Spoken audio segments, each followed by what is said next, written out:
तेज बारिश में बादल कौवा अपने घर के बाहर बैठा हुआ था।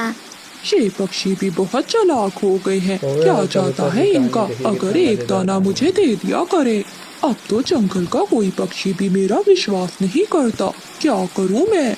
आज तो भूख भी बहुत लगी है और ऐसी बारिश में अब मैं दाना कहाँ से ढूंढने जाऊंगा? तभी उसे दूर से बंटी कबूतर दाना लेकर आता हुआ दिखाई देता है। ये कबूतर तो मेरा बहुत बड़ा दुश्मन है। ये तो कभी मेरी बातों में नहीं आएगा। तभी कौवे के दिमाग में एक नई शरारत आती है। जैसे ही कबूतर कौवे के पास पहुंचता है तो बादल कौवा नीचे लेट जाता है और अपनी आंखें बंद करके जोर जोर से हिलने लगता है। कौवे को ऐसा करता हुआ देखकर कबूतर जल्दी से वहां आता है। बादल कौवे, क्या हुआ तुम्हें? लेकिन कौवा कोई जवाब नहीं देता और वैसे ही करने लगता है। बंटी कबूतर थोड़ा सा पानी कौवे के मुंह में डालता है, लेकिन कौवा फिर भी वैसा करना ही जारी रखता है। पता नहीं इसे क्या हो गया है। ऐसा करता हूँ, थोड़ा सा दाना खिलाता हूँ, शायद ये ठीक हो जाए। कौवा जब ये सुनता है वो तो खुशी से भूल जाता है। फिर कबूतर दाना कौवे को खिला देता है। तभी कौवा भी उठ जाता है।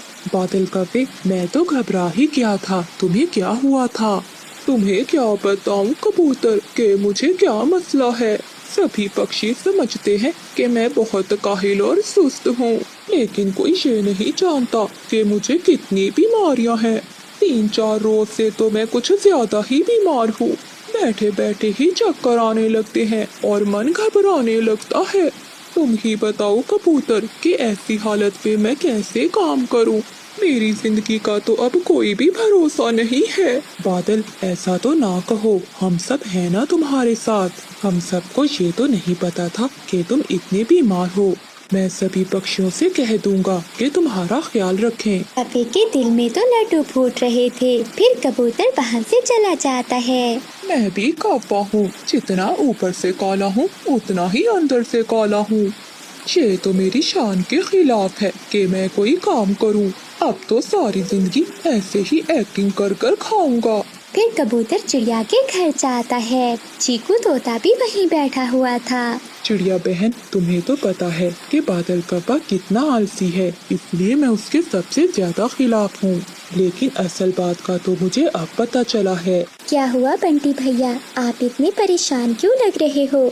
चिड़िया बहन, वो कौवा तो बहुत बीमार है। उसको तो ऐसी बीमारी लगी हुई है कि वो बीमारी मेरी समझ में भी नहीं आई और ना ही उस बीमारी का कोई इलाज है।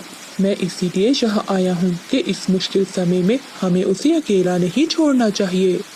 हाँ कबूतर, तुम ठीक कह रहे हो। उसने आज तक हमारे जंगल में कुछ भी अच्छा नहीं किया, लेकिन जो भी हो वो है तो हमारे जंगल का पक्षी। हमारे जंगल की रौनक उसी की वजह से ही है। बताओ कबूतर, हमें क्या करना होगा?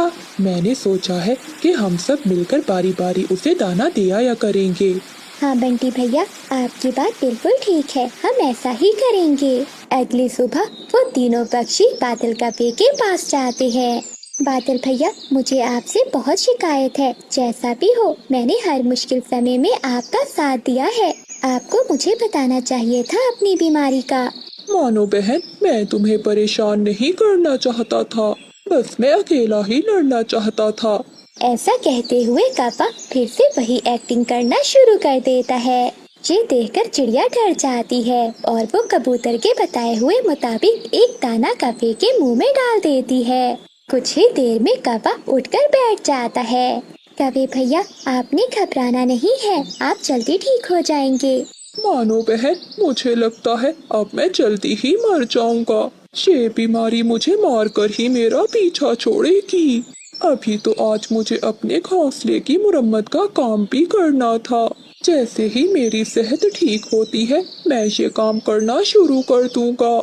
कौवे भैया, मैं कर दूंगी आपके घोंसले का काम। इसी हालत में मैं आपको घर का काम नहीं करने दूंगी। ठीक है चिड़िया बहन, अगर तुम कह रही हो तो ठीक है, वरना मैं खुद ही कर लेता। बेचारी चिड़िया सारा दिन जंगल से सूखे तिनके लाकर कौवे की छत की मुरम्मत करती है।